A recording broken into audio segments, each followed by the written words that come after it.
Well, breaking news in our top story that we brought you a little while ago, a nanny terrorized during a home invasion in Sherman Oaks. Desmond Shaw live in SkyCal over a suspect search right now in Compton. Desmond.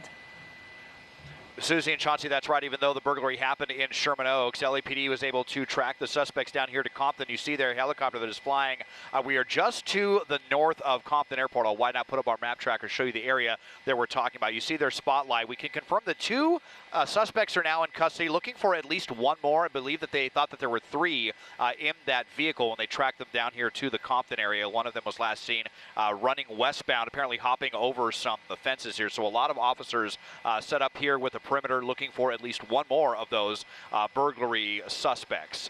Live in SkyCal, I'm Desmond Shaw. Let's go to Mike Rogers on the desk. He has some new information about how we got to this point. Yeah, Desmond, so we've learned here that an LAPD airship, not the one that we see with the spotlight, but one that's actually even higher up than SkyCal, was tracking this group of suspects even before the burglary in Sherman Oaks.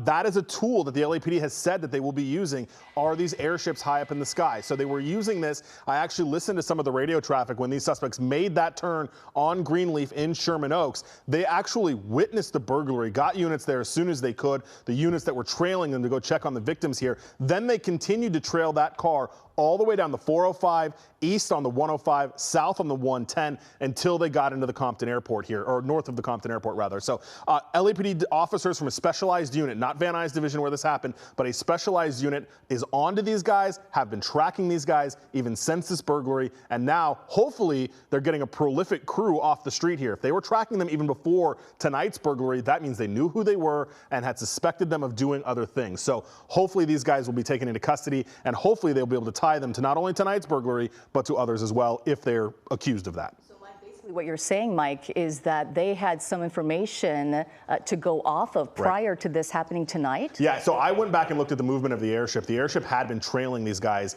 through the south central kind of portion of the San Fernando Valley, and were calling out the streets to the ground units who were in tail behind this car. LAPD was onto these guys before tonight's Sherman Oaks burglary.